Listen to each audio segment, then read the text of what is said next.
મહેસાણા મહાનગરપાલિકાની રસ્સાકસીભરી ચૂંટણીમાં ભારતીય જનતા પાર્ટીએ ભવ્ય જીત મેળવીને ફરી એકવાર ભાજપનો ભગવો લહેરાવ્યો. ભાજપના કાર્યકરોમાં ભારે ઉત્સાહ જોવા મળી રહ્યો છે અને ઠેર ઠેર વિજય સરઘસ સાથે ઉજવણી કરવામાં આવી રહી છે. મહેસાણાના કુલ 13 વોર્ડની 52 બેઠકોમાંથી ભાજપે 47 બેઠકો પર એકતરફી વિજય મેળવી વિરોધીઓના સુપડા સાફ કરી દીધા છે. વિકાસની રાજનીતિ પર જનતાએ ફરી એકવાર મહોર લગાવી છે. આ પરિણામો દર્શાવે છે કે મહેસાણાના મતદારોએ ફરી એકવાર ભારતીય જનતા પાર્ટીના શાસન અને કામગીરીમાં અતૂટ વિશ્વાસ વ્યક્ત કર્યો છે.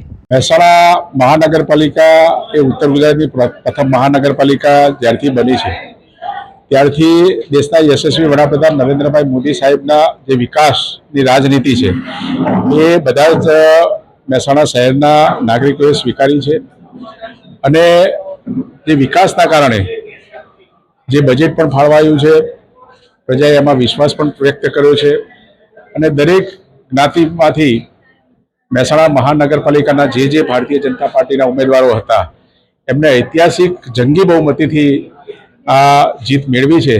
ત્યારે આપના માધ્યમથી મહેસાણા મહાનગરપાલિકાના તમામ મતદારોને હું ખૂબ ખૂબ આભાર પણ માનું છું.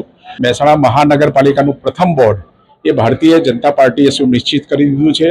ફરીથી હું તમામ મતદારોને ખૂબ ખૂબ આભાર માનું છું અને એમના આ જે વિકાસની રાજનીતિ સ્વીકારી છે અને આગામી દિવસોની અંદર અમે આના માધ્યમથી બધા જ વોર્ડોની અંદર વિકાસના કામ અમે પરિપૂર્ણ કરીશું. મુસ્લિમ મતદારો પણ હવે ભારતીય જનતા પાર્ટીના જે વિકાસના કામો છે એ કામોને સ્વીકાર્યા છે અને એના કારણે આ મહેસાણા શહેરની અંદર મુસ્લિમ મતદારોએ પણ ભારતીય જનતા પાર્ટી સાથે રહી અને મતદાન કર્યું છે.